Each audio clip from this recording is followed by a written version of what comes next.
Didakwa menjadi otak dan pelaku pembunuhan berencana Brigadir Yosua, terdakwa Ferdy Sambo menolak dakwaan jaksa. Meski Sambo duduk di kursi pesakitan, namun skenario masih saja dilancarkan. Kemudian terdakwa Ferdy Sambo, SH-SIK MH, langsung mengatakan pada korban Nofriansah Yosua Huta Barat dengan perkataan, "Jongkok kamu." Lalu korban Nofriansah Yosua Huta Barat sambil mengangkat kedua tangannya dan berkata, "Ada apa ini?" Selanjutnya terdakwa Ferdy Sambo SH-SIK MH yang sudah mengetahui jika menembak dapat merampas nyawa berteriak dengan suara keras pada saksi Richard Eliezer Pudihang Lumiu dengan mengatakan, "Woi, kau tembak, cepat, cepat woi, kau tembak." Lalu saksi Richard Eliezer Pudihang Lumiu sesuai dengan rencana jahat yang telah disusun sebelumnya langsung mengarahkan senjata api Glock 17 dan menembakkan senjata api miliknya sebanyak 3 atau 4 kali sehingga korban Nofriansah Yosua Huta Barat terjatuh dan terkapar mengeluarkan banyak darah. Kemudian terdakwa Ferdy Sambo SH-SIK MH menghampiri korban Nofriansah Yosua Huta Barat yang tergeletak di dekat tangga depan kamar mandi dalam keadaan tertelungkup masih bergerak-gerak kesakitan. Lalu untuk memastikan benar-benar tidak bernyawa lagi, terdakwa Ferdy Sambo SH-SIK MH yang sudah memakai sarung tangan hitam, menggenggam senjata api dan menembak sebanyak 1 kali mengenai tepat kepala bagian belakang sisi kiri korban Nofriansah Yosua Huta Barat hingga korban meninggal dunia. Itulah dakwaan jaksa penuntut umum terhadap terdakwa Ferdy Sambo Senin lalu.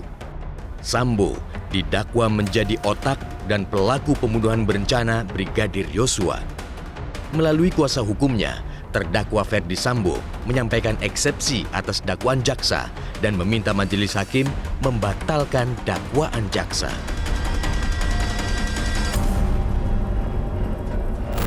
Memohon kepada Yang Mulia Majelis Hakim untuk memutuskan: 1. Menerima seluruh nota keberatan dari tim penasihat hukum terdakwa. 2. Menyatakan surat dakwaan batal demi hukum.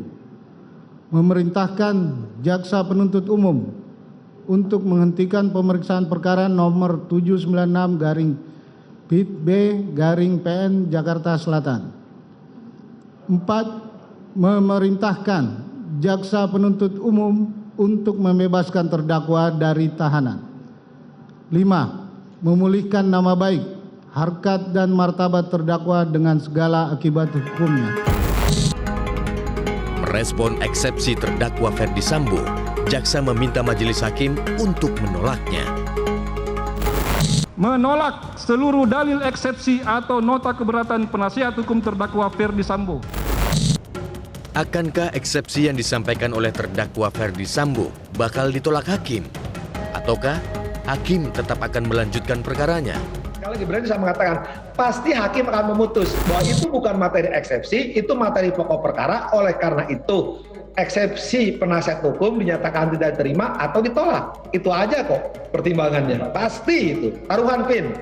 Ini saya menyebutnya sebagai mencuri start. Kelompok dari terdakwa utama ini menggunakan kesempatan ini untuk membangun paham yang mereka sampaikan dalam bentuk eksepsi yang belum sampai waktunya, atau saya sebut sebagai mencuri start. Lantas apa respon pihak Brigadir Yosua atas eksepsi yang diajukan Ferdy Sambo? Ini bukan eksepsi, tetapi adalah membuat cerita cerita bohong atau pepesan kosong untuk membangun seolah-olah Putri Chandrawati adalah korban pelecehan. Itu sudah masuk pada materi perkara. Di sidang terpisah, sehari setelah sidang dakwaan Ferdy Sambo, terdakwa Richard Eliezer Pudihang Lumiu menerima dakwaan jaksa dan tidak mengajukan eksepsi. Eliezer mengaku menyesal dan tidak bisa menolak perintah terdakwa Ferdy Sambo untuk membunuh Brigadir Yosua. Saya sangat menyesali perbuatan saya, namun saya hanya ingin menyatakan bahwa saya hanyalah seorang anggota yang tidak memiliki kemampuan untuk menolak perintah dari seorang jenderal. Terima kasih.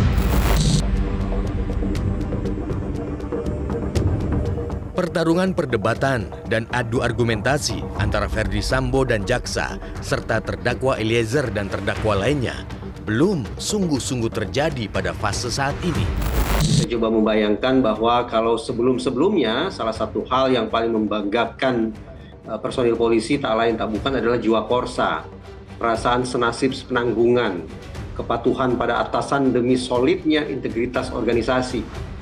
Tapi hari ini, ketika masing-masing terdakwa sadar bahwa mereka berhadapan dengan pasal 340 KUHP dengan ancaman maksimal hukuman mati, maka perkiraan saya jiwa korsa itu menguap, digantikan oleh SDM, mindset SDM, selamatkan diri masing-masing.